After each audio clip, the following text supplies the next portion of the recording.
নাই সকলোৱে ৰাহুল গান্ধী ডাঙৰীয়াৰ প্ৰথম ভাৰত জোড়ো যাত্ৰা দেখিছেই যে কেনেদৰে তেওঁ সাধাৰণ মানুহৰ লগত আলোচনা কৰে আৰু পিছত গৈ সদনৰ ভিতৰত যিখিনি সাধাৰণ শ্ৰেণীৰ মানুহে তেখেতক ক'লে সেইখিনি কথাবোৰ তেওঁ সদনৰ ভিতৰত উত্থাপন কৰিছিল আৰু বিভিন্ন ৰাজহুৱা মঞ্চত তেওঁ জনতাই যিখিনি কথা কয় সেইখিনিয়ে কথা তেওঁলোকে প্ৰকাশ কৰে।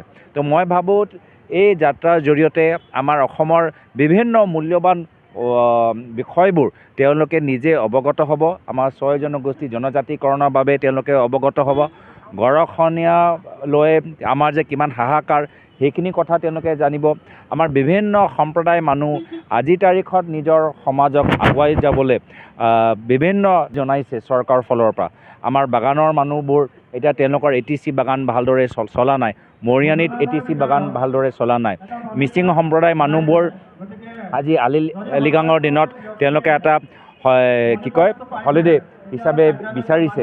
তো সেইখিনি বিভিন্ন কথাবোৰ অসমৰ যিমান জনগোষ্ঠী জনজাতি আছে সকলোৰ কথাবোৰ তেওঁলোকৰ কাণত পৰিব আৰু নিশ্চয় অনাগত দিনত কেন্দ্ৰীয় চৰকাৰ যেতিয়া আমাৰ হ'ব আমি কিখিনি কাম আমি কৰিব পাৰিম সেইখিনিৰ ওপৰত এটা গুৰুত্বপূৰ্ণ আলোচনা হ'ব।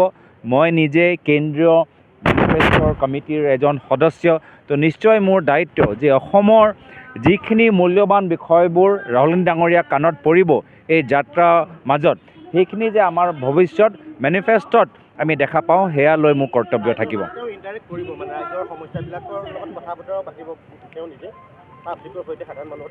সেইখিনিয়েতো মই ক'লোঁ এতিয়া সেইখিনিয়ে মই ক'লোঁ যে ইয়াৰ পূৰ্বে ভাৰত জোড়ো যাত্ৰাৰ সময়তো একেৰাহে ৰাইজৰ কথা শুনি তেওঁলোকে সদনত উত্থাপন কৰিলে, ৰাজহুৱা মঞ্চত উত্থাপন কৰিলে। আজি যে তেওঁলোকে কৈছে যে জাতি জনগণনা হ'ব লাগে সেইটো ৰাইজৰ দাবী।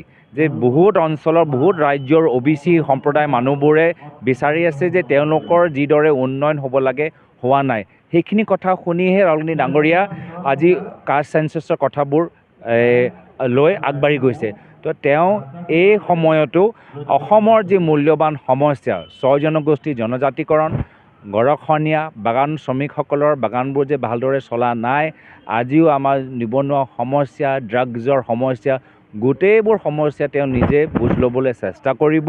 আৰু মই নিজে AICC মেনিফেষ্টোৰ কেন্দ্ৰীয় সমিতিৰ সদস্য হিচাপে অসমৰ বিষয়বোৰ আৰু কংগ্ৰেছ দলে অনাগত দিনত কেনেদৰে সমাধান কৰিব সেইখিনিও কথা যে প্ৰকাশ পায় তাৰ দায়িত্ব মোক ল'বলগীয়া কৈছে।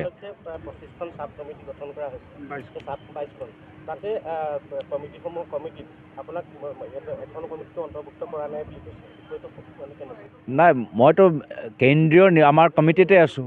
কেন্দ্ৰীয় যি আমাৰ নিৰ্বাচনী ইস্তিহাৰ সমিতি তাত মই আছোঁ।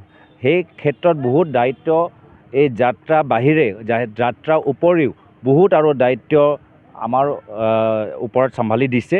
গোটেই আমাৰ দলৰ ভিতৰত বহুত আমাৰ জ্যেষ্ঠ মানুহখিনি আছে। আমি সকলোৱে অহা নিৰ্বাচনৰ কাৰণে চবেই কিবা না এটা দায়িত্বত আমি আছোঁ।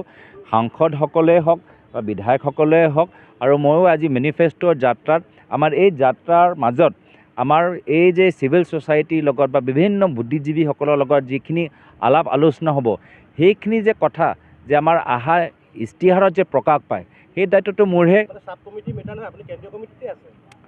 মই কেন্দ্ৰীয় ইস্তিহাৰ কমিটিতে আছোঁ আৰু যাত্ৰাৰ সময়ত যিখিনি আলাপ আলোচনা বুদ্ধিজীৱীসকলৰ লগত, ছাত্ৰ সংগঠনৰ লগত, সামাজিক সংগঠনৰ লগত যিখিনি আলাপ আলোচনা হ'ব সেইখিনি যে বিষয়বোৰ আহা আমাৰ 2024 লোকসভা নিৰ্বাচনৰ কেন্দ্ৰীয় ইস্তিহাৰ সমিতিত প্ৰকাশ পায় তাৰ দায়িত্বটো মোকে ল'বলগীয়া আছে। আৰু মাত্ৰ অসমৰে নহয় সমগ্ৰ উত্তৰ পূৰ্বাঞ্চলৰ যিখিনি আমাৰ বিভিন্ন জনজাতিৰ যিখিনি দাবী সেইখিনি দাবী আহা আমাৰ ইস্তিহাৰত প্ৰকাশ পোৱাটো দায়িত্ব মূৰত আছে। তো সেইকাৰণে আমি সকলোৱে বেলেগ বেলেগ দায়িত্বত আছোঁ।